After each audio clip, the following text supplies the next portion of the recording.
if you don't have great employees to get you through this tough time, then you're going to have a really difficult time surviving a recession.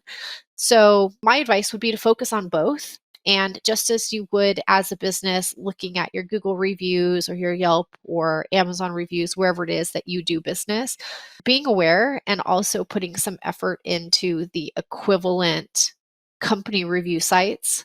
Are you a team manager struggling to lead your team well? Have you been asked to lead HR, but it's your first time?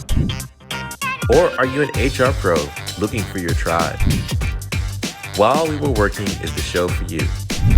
With quick tips and tough topics in 30 minutes or less, the Jumpstart HR team is here for you. So let's get into it. Hey, what's going on? Thank you so much for tuning in to this episode of While We Were Working. While We Were Working is the weekly podcast for you as a small business leader or leader of a small team to help you lead people better and stay out of trouble. As always, I'm Joy Price, founder of Jumpstart HR and one of the hosts here at While We Were Working. And I'm super thrilled to have, as always, Summer Keytron, our consulting practice manager, joining us again for another exciting episode. Say hey, Summer. Hey everyone. Hey Joey. Welcome to the show. We've got a wonderful array of topics that we're going to cover today, so make sure you stick around. Yes. Those topics, for those of you who are itching to figure out what they are, we are going to cover an entrepreneur.com article about the new strategies helping small businesses survive and thrive during recessions. And we're going to tackle a letter of a startup founder asking, how do I know if I can afford to hire someone? So without further ado, let's go ahead and jump into While We Were Working. This week's article was in entrepreneur.com. It was an article titled The New Strategies Helping Small Businesses Survive and Thrive During Recessions. I know that's something that's on everybody's mind. And Joey, you and I have had some conversations over, the past few years about what it's like to start a business during a recession and lessons learned. So I think this is going to be a great topic that everyone will want to stick around for. Yeah, especially, there's a few people who are tuning into this, definitely business leaders who are leading in the small business space, but also people who might be interested in starting their own business one day. And maybe they've been a little hesitant because we've had this economic downturn. But as someone who foolishly or otherwise started a business in the last recession, I could tell you that starting a business and running a business, if you can thrive in a recession, if you can grow in a recession, if you can be resilient in a recession, it can prepare you for when things are much better in our economy. So I'd love to hear some of your thoughts from the article, and I'll share some thoughts from the article too, as well as just some kind of soapbox musings about what it takes to thrive in economic downturn. I thought you'd like this topic, Joey, and that you'd have a lot to add from your experience. This article specifically talks about small businesses, specifically those that may be considering becoming a third party seller on enterprise marketplaces. So to me, that says, somebody who has some sort of product and maybe they're not on, say, Amazon, but they're now considering that. Well, I recognize it doesn't apply to most of our listeners, but I think the takeaways in this article are definitely applicable to a wide variety of businesses. And there's three key points that I think we should talk about. And the first is making sure that whatever it is that you sell, that you're covering a range of price points. And Joey, we've had very similar conversations internally in regards to our service offerings and price points. So maybe you can kind of kick us off in terms of considerations and what other businesses might want to be thinking about during this time and some of your lessons learned. Yeah, so we've been in a fortunate position to have conservative, steady growth year over year. Even the COVID years have been kind to our business as we support those who are maybe growing or those who are looking to reimagine how they're serving their team and navigating the challenging waters of economic downturn. But one of the things that I am conscious about is just listening to the customer and what they truly want. So we're in a service business, and we have packages, we have plans, we have pricing, we have all of these things that are uh, native to us that we can recite like with our eyes closed. But in the customer's mind, they bring their own unique challenges and their own unique concerns for what they need done in their business. And so a rule of thumb for me has just been, listen to the customer. See if there's a way where your services or products overlap with their need.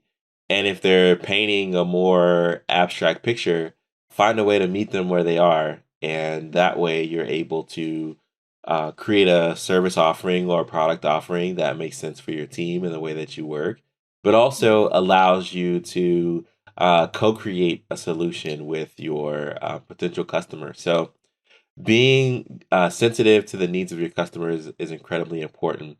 And then another tip that I might give is just to you know, think about what all of the factors that are around you in this economic downturn and how other businesses are pivoting, whether it's in your industry or in industries that you admire or people who serve customers similar to you.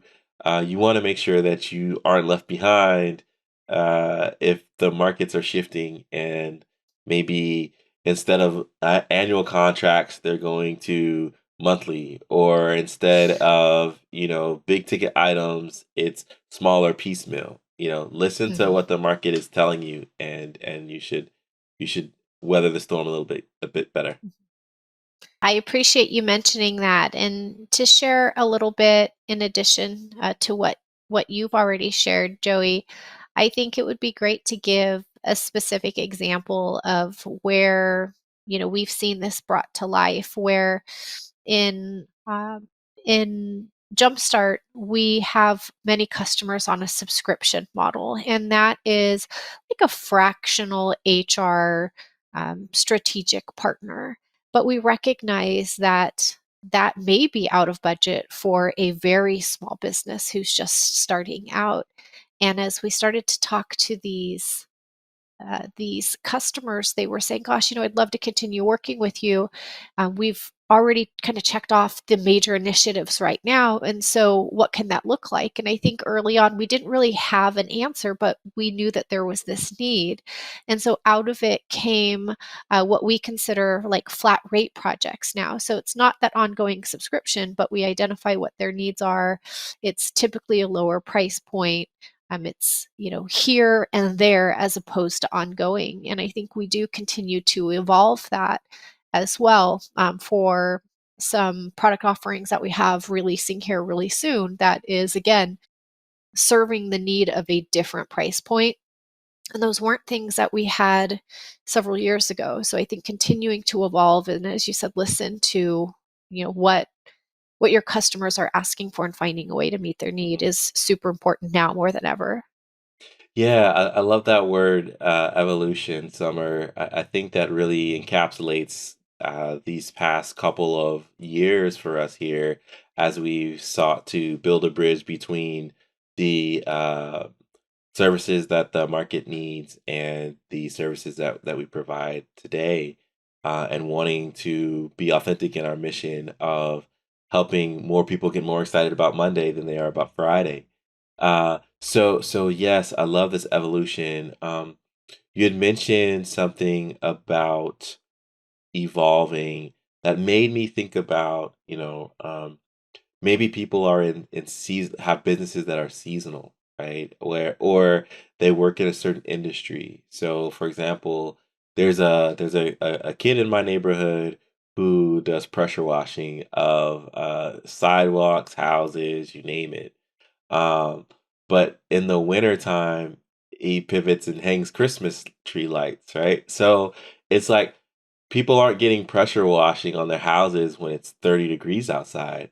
But if you want to take your business from seasonal to being sustaining, you've got to figure out what services can you offer to a customer that will meet the need that they have in that moment. And so really, you nailed it with evolution and just being top of mind for what the customer's needs are. Now, speaking of customers, the second point in this article speaks to prioritizing customer satisfaction. And we take a ton of pride in our client retention. And I think you can't overlook the importance of retention. We know it's so much harder to go out and get a new customer than it is to keep those that you have happy.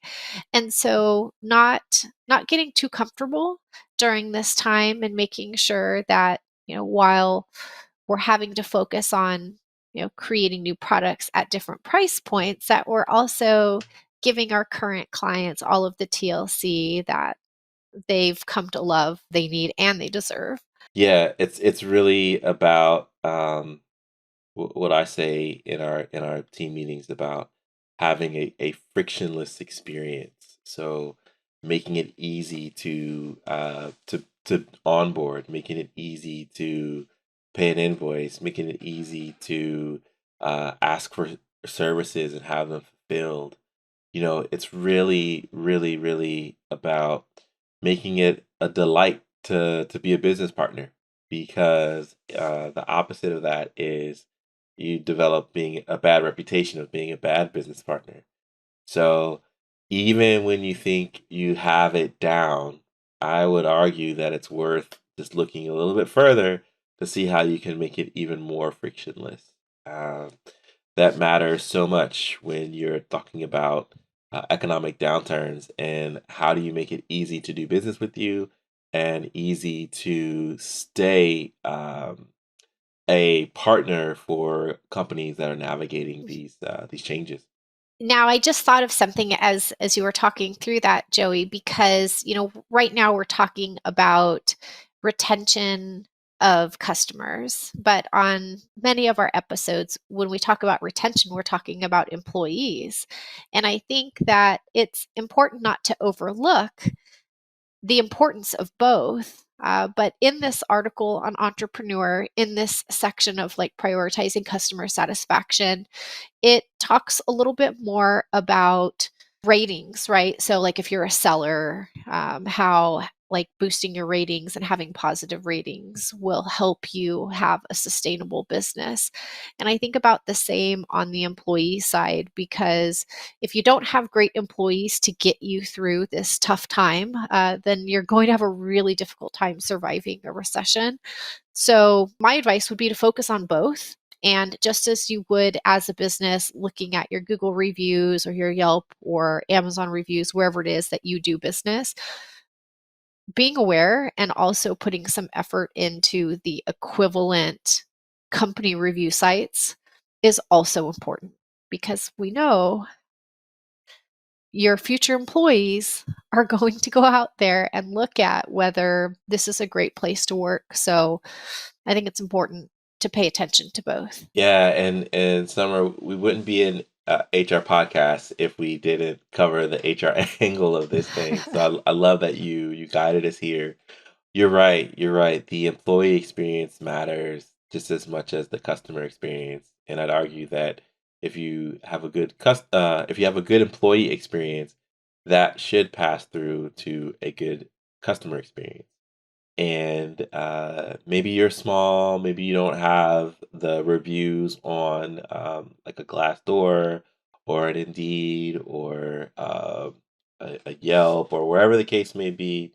I would argue that it is super important to, at the very least, have a good reputation amongst your team. And even if it's just, you know, how people talk about you and your business when you're not in the room, start there. And then that can snowball into a better online footprint, better online reputation.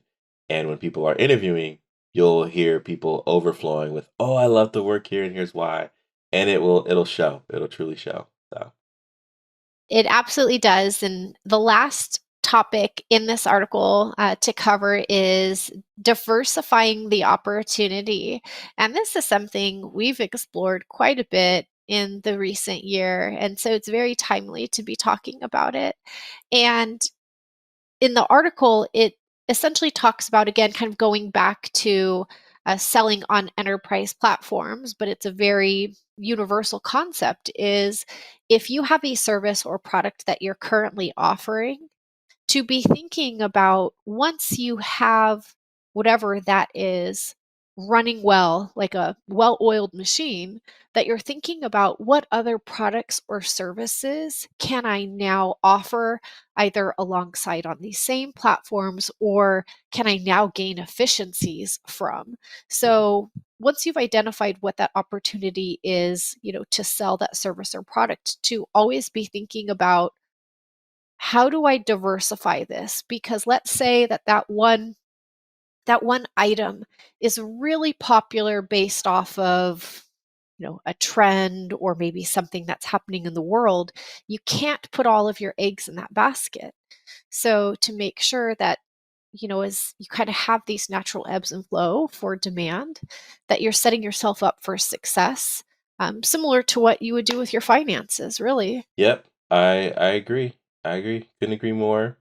So, uh, long story short, navigating business can be challenging on the best days.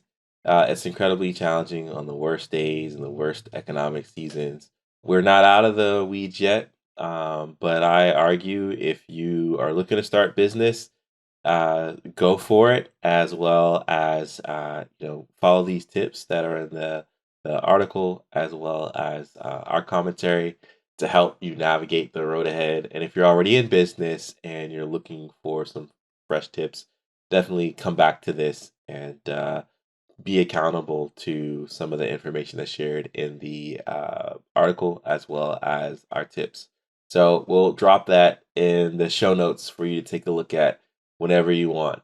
Um, Speaking of growing your team and navigating, if you don't know, now you know. We've got a really awesome recruiting team over here at Jumpstart, and we'll help you hire your next talent that can help you navigate these economic downturns, these recessions, all of these bad things. Reach out to us at jumpstart-hr.com.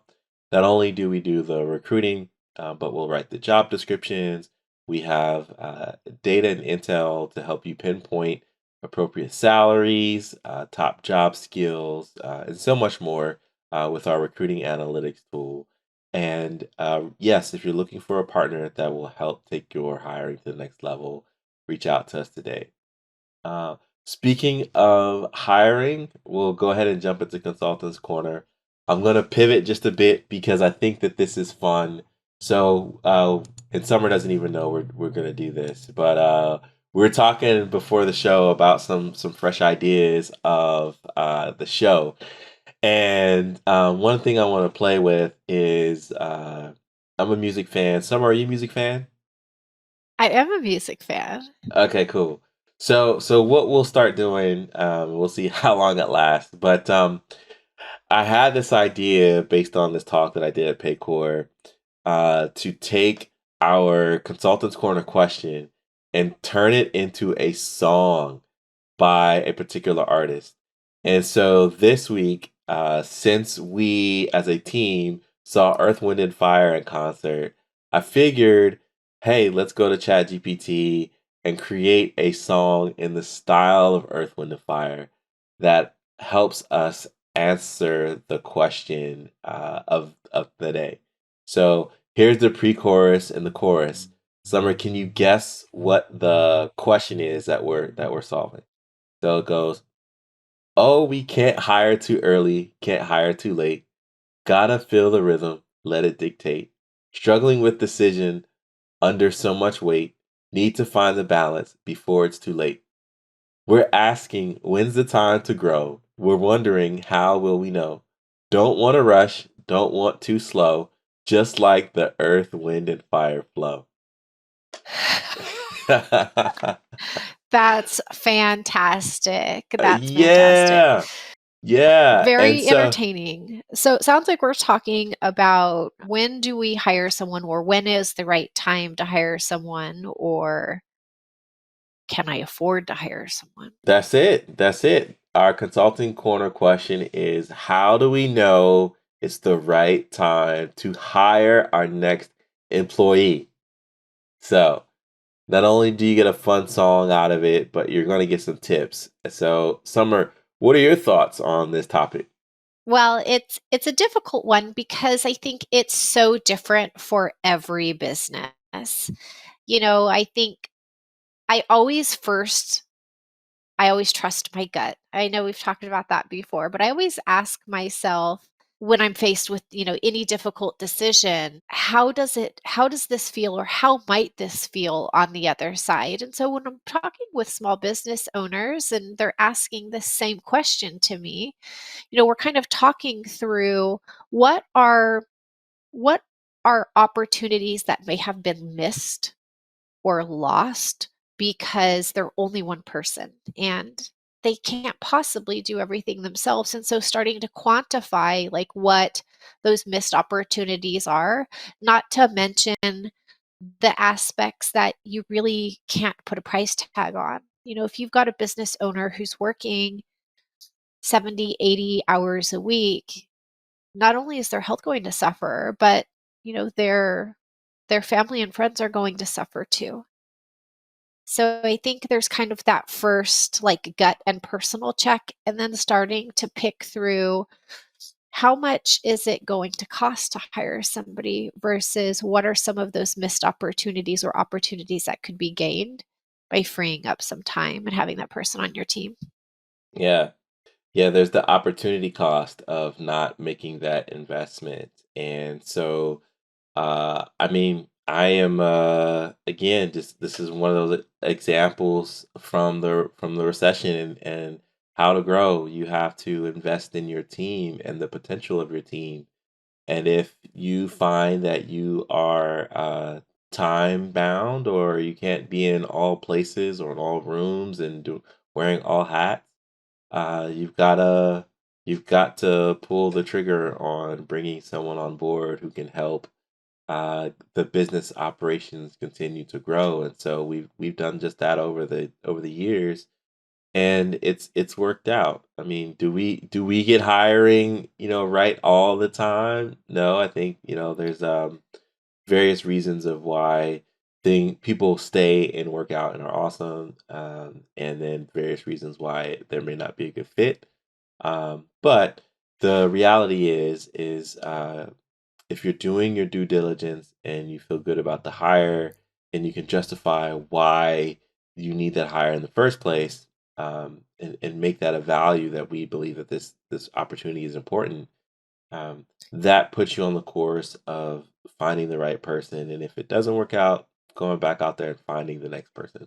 Well, I know it's such a common challenge, especially for the very small business owner who maybe, started out doing everything themselves. And it's not uncommon that, then they hire a family member, a close friend to be their first employee. And, that's very different than actually going into the market and hiring somebody, who's unknown.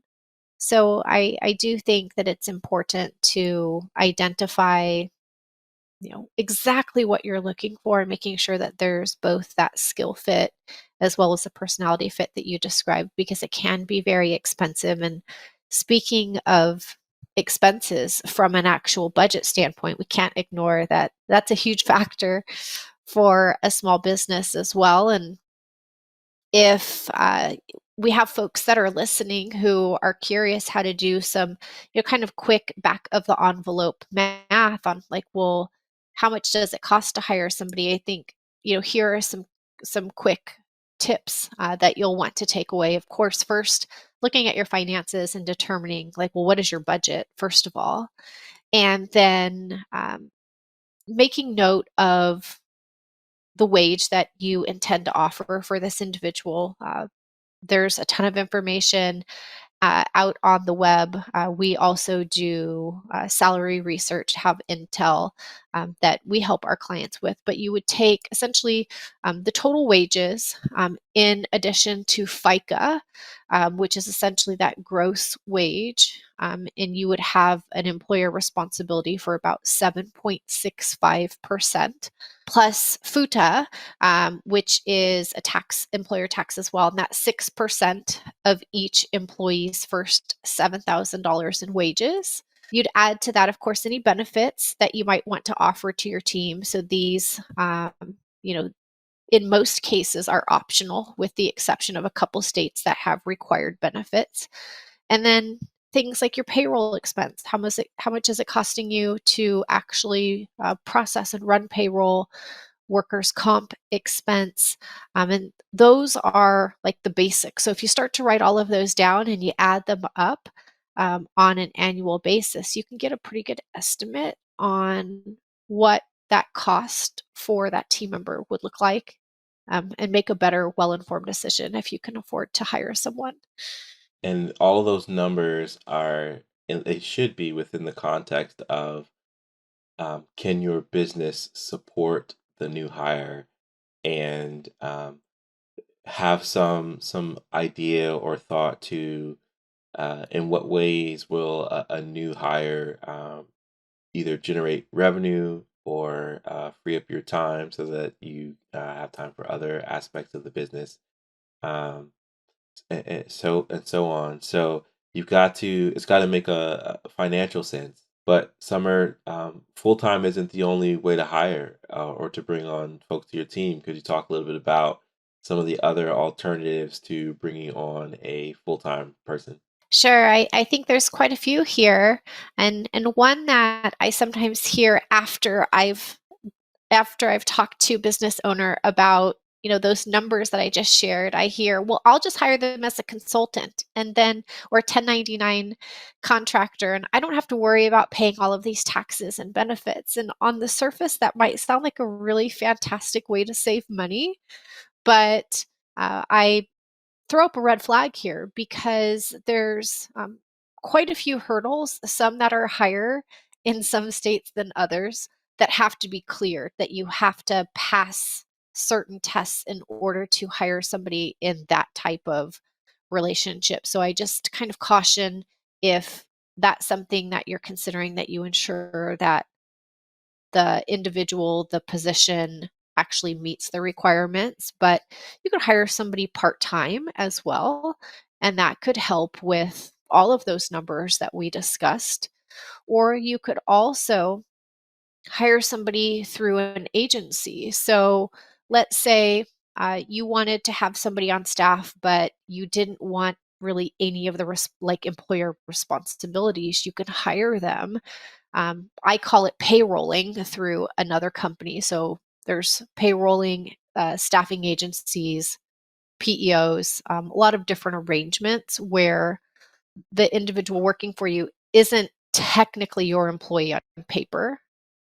It is another company's responsibility, but they're on assignment in your organization. Yep, and quick plug here, because I know we've got to wind the show, but we're actually doing an event on May 18th called Whole Self Thursdays, creating a successful internship program. So if you're hiring, but you aren't looking for full time, aren't looking for part time, contractor, maybe internships are something that you could explore. And so we'll drop a link for you to register for that. It's totally free. If you're looking to hire, maybe that's a good pathway too. I know we're running out of time, but do you have any parting thoughts you want to share, Summer, about this topic? Well, I thought it was a great one, and appreciate our audience for continuing to submit really great questions. And we look to answer any and all questions, big and small. So I think that's it for today's show. But I appreciate everybody sticking around, and look forward to seeing everybody here next week. All right. Well, thanks for tuning in to another episode of While We Were Working. If you liked it, go ahead and give us a 5-star review, share it on social. Make sure you're subscribed, and we have a full catalog of shows from the past that you can check out on various HR topics. So we'll see you next week. Thanks, everyone.